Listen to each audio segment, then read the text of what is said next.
How are we all doing? Welcome back to Pommyinoz. We're looking at the Western Bulldogs this week. So if you are new around here, please like, please subscribe. It does mean the world to me. And let's get into it.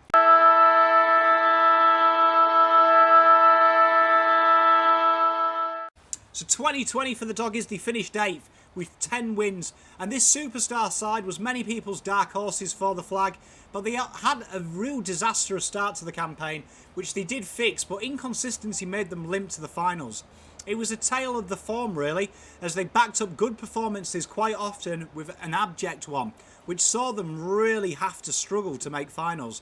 The problem with the Doggies last year was their best was phenomenal, but their worst was a huge gap between it. The way they play, though, is so hard to contain. It's fast, it has a lot of handball chains, they dominate the centre with their star-studded lineup, but perhaps I thought the injury to Norton really exposed their lack of it all. Josh Bruce didn't cut it, Shaki didn't get the opportunity, and as often there was no one really to benefit from their superb work of their mid. Mitch Wallace was a revelation up forward, and Hunter had an absolute through-the-roof level in the midfield, offering goals and creativity and a great conduit between midfield and forward. When the midfield has 6 blokes in it that can easily get 30 touches in a blink of an eye, you're always going to be fearful. In the off-season, they made an acquisition in Adam Treloar. He's going to really have to get going early and really hit the ground running, because if he does, that midfield is impossible to beat. Mitch Hannon offers another conduit from midfield to forward in the half-forward line. He's a solid little acquisition for them. And Stephen Martin, I think, is one of the hugest signings in the trade period for any side. He allows Tim English to be more eased in there when he comes up against them bigger, more brute strength ones. And he also gets a chance to oscillate in the forward line, where he can be damaging. As a junior, he was a midfielder, so he's got great ball and foot skills. So this could be a key cog in them breaking in to the granny.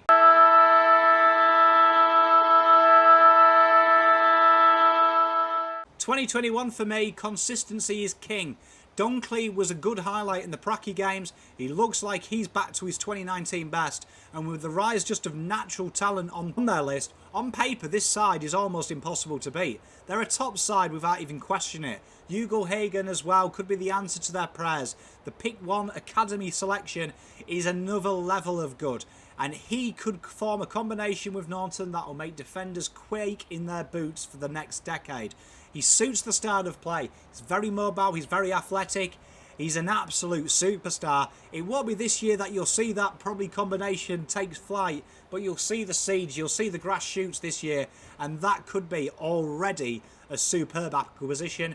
I think when you've got Hunter, McRae, Bont, Dunkley, Treloar, and then throw in Bailey Smith, you're already behind the 8 ball when you play them. There is 30 touches in about 7 or 8 blokes already now with the acquisition of Treloar. It's going to be tough to stop because you can't tag them all.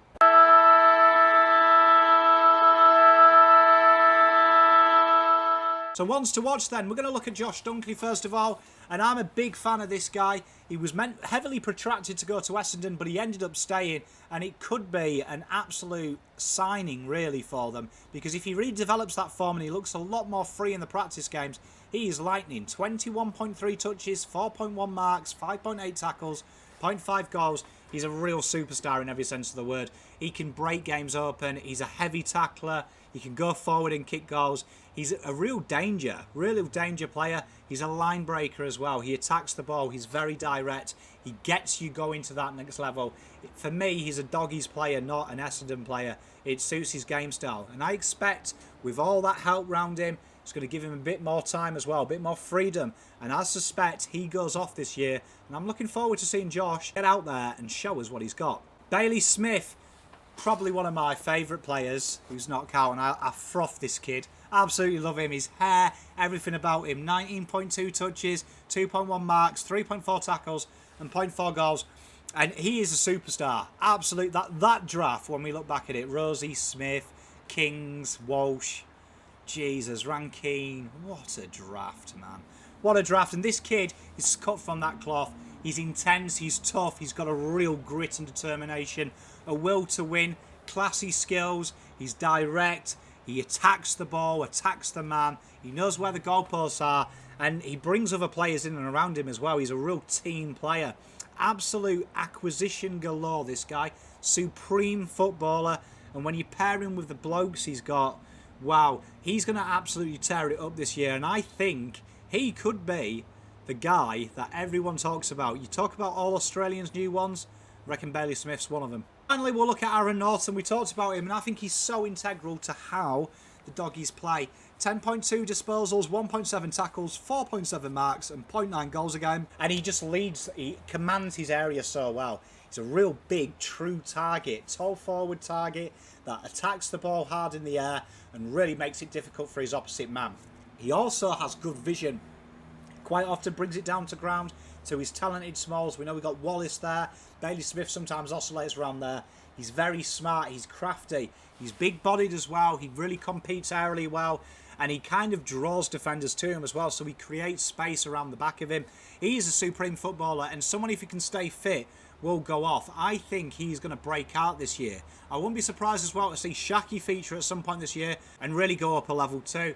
But this guy here, Aaron Norton, watch this space. The kid is talented.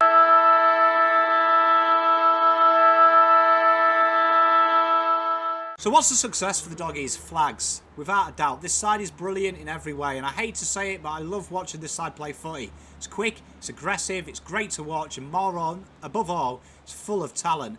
They'll be looking to build a togetherness like the 2016 Doggies had. I think that's the issue with, these kind of inconsistent performances. Sometimes it looks like 18 individuals and not a team of 18. And sometimes it kind of gets lost. There's so many ball users that it kind of gets that. But if they can get set defined roles, create that togetherness, they will be all right. I suspect that they will be 1 to 4 in the ladder this year, and they'll definitely feature in the finals. I've got them in the grand final, though, in my opinion. I think they will be one of the grand finalists. Let me know what you think about the Doggies. Do you think they'll go far? Do you think Trelaw might be an issue? Because that's too many mids, too many cooks in the kitchen. Let me know what you think. Pom out.